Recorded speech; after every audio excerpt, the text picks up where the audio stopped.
جس نے بیوی کی ہر خواہش حلال روزی سے پوری کر دی وہ جنتی ہے۔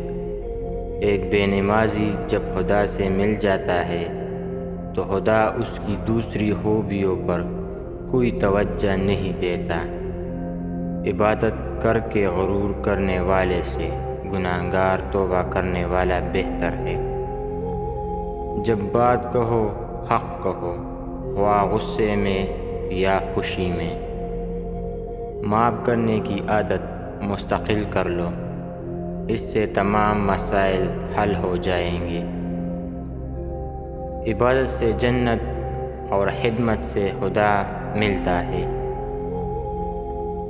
کس کس کو راضی کرو گے؟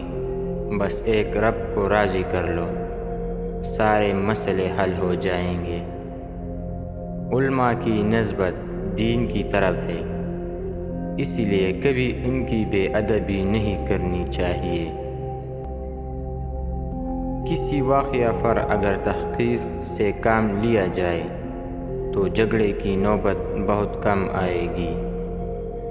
کام کرنے والوں کے لیے سب موسم برابر ہے اور کاہل کے لیے ہر موسم رکاوٹ ہے۔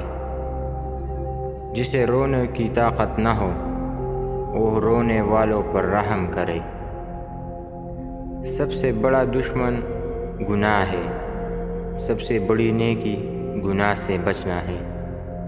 ایسی عورت سے شادی کرو جس عورت کے چہرے پر غصے کی حالت میں بل نہ آتے ہو اور ہر حال میں صابر اور شاکر ہو، وہ آپ کو دولت سے مالا مال کر دے گی۔ خالی پیٹ شیطان کا قید خانہ اور بڑا پیٹ اس کا اکاڑا ہے۔ حقیقی علم وہ ہے جس سے انسان حلال و حرام میں فرق کرے۔